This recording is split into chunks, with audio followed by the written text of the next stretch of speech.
So ஒரு பெரிய business இருக்குது. அதை விட்டுட்டு அவர் வந்து அரசியலுக்கு போகிறாரு அப்படிங்கிறதுல வந்து ஒரே எல்லாருக்குமே திரைத்துறையில் நிறைய பேருக்கு அது ஒரு கவலைகள் இருக்குது. இப்போ எம்ஜிஆர் கூட பார்த்திங்கன்னா முதலமைச்சர் ஆனதுக்கப்புறம் கூட நடிச்சிருக்காரு. விஜய் அண்ணாக்கு நான் கதை சொல்லணும் அப்படிங்கிற ஒரு பெரிய கற்பனையில் இருந்தேன். இந்த மாதிரி 2 படத்தோடு நான் நடிக்க மாட்டேன் அப்படின்னு சொன்னது வந்து எனக்கு வந்து இவ்வளோ வருஷமாக நான் வந்து சின்ன குழந்தையிலேருந்து நான் வந்து எதுக்காக திரைத்துறைக்கு வந்தனோ அதெல்லாம் போச்சு அப்படின்ட்டு நேரடியாகவே ஒரு பத்திரிகைகளுக்கெல்லாம் சொல்கிறாரு. இந்த கோலிவுட்டில் மட்டும் ஒரு 100 கதைகளுக்கு மேலே இருக்கும். ஒரு 100 இயக்குநர்கள் இருப்பாங்க. ஒரு 100 தயாரிப்பாளர்கள் வந்து அதுக்காக நான் முயற்சிகள் எல்லாம் இருந்துகிட்ருப்பாங்க. மெட்ராஸ் மூவி நேயர்களுக்கு வணக்கம். நான் PRO கோவிந்தராஜ். இப்போ திரைத்துறையில் வந்து ஒரே பேச்சு என்ன அப்படின்னா, ஒரு 200 கோடி ரூபா பிஸ்னஸை விட்டுட்டு ஒரு நடிகர் வந்து அரசியல் பக்கம் போகிறாரு அப்படிங்கிறது தான். அரசியல் பக்கம் அவர் போகிறதுல வந்து முழு வரவேற்பு எல்லாரும் கொடுக்கலைங்கிறத அடுத்த விஷயம். ஆனால் ஒரு 200 கோடி ரூபா பிஸ்னஸை விட்டுட்டு போகிறாரு அப்படின்னா அவருக்கு 200 கோடி ரூபா லாஸ் அப்படிங்கிறத பற்றி அக்கறையோ அதுவோ அந்த நோக்கம் இல்லை. அவருக்கு 200 கோடி ரூபா பிஸ்னஸ்னால் அவரை வச்சு எடுக்கிற இயக்குநர்கள், அவர் கூட நடிக்கிற நடிகர்கள், தயாரிப்பாளர்கள், தியேட்டர் ஓனர்ஸ், இவங்க எல்லாத்துக்குமே அது கெயின் வரும். ஸோ ஒரு பெரிய பிஸ்னஸ் இருக்குது. அதை விட்டுட்டு அவர் வந்து அரசியலுக்கு போகிறாரு அப்படிங்கிறதுல வந்து ஒரே எல்லாருக்குமே திரைத்துறையில் நிறைய பேருக்கு அது ஒரு கவலைகள் இருக்குது.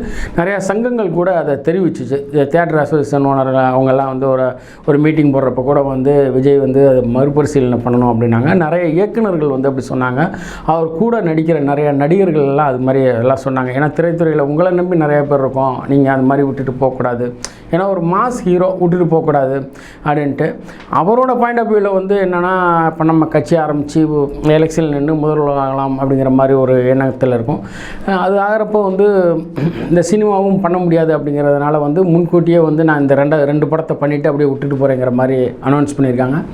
ஆனால் அது அப்படி கிடையாது. இப்போ எம்ஜிஆர் கூட பார்த்திங்கன்னா முதலமைச்சர் ஆனதுக்கப்புறம் கூட நடிச்சிருக்காரு. அதே மாதிரி ஆந்திராவில் வந்து என்டிஆர் வந்து முதலமைச்சர் ஆனதுக்கப்புறம் கூட நிறையா படங்கள் நடித்து, அதுவும் பக்தி படங்கள் நிறையா நடித்து அவரை வந்து தெய்வமாகவே இன்றைக்கி வரைக்குமே கொண்டாடுறாங்க.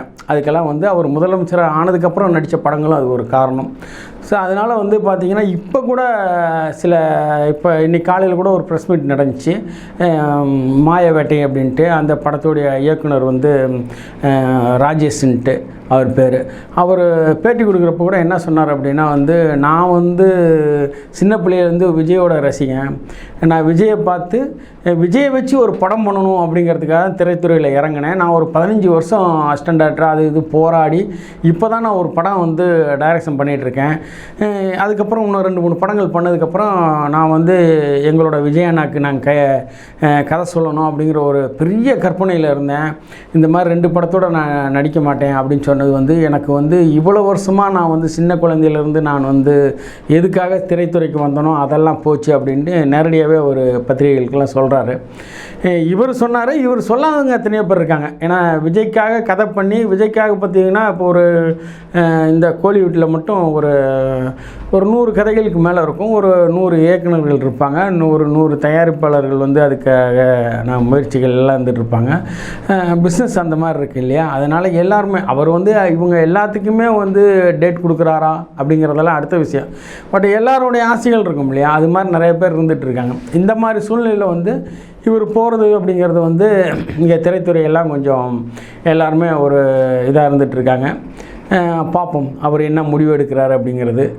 அநேகமாக இதெல்லாம் வந்து அவர் பரிசீலனை பண்ணி எதிர்காலத்தில் மீண்டும் படம் நடிக்கிறதுக்கான வாய்ப்புகளும் வரும்னு நினைக்கிறேன். இந்த வீடியோ உங்களுக்கு பிடிச்சிருந்தால் லைக் பண்ணுங்கள், கமெண்ட் பண்ணுங்கள், ஷேர் பண்ணுங்கள். அடுத்த வீடியோவில் உங்களை சந்திப்போம். நன்றி, வணக்கம்.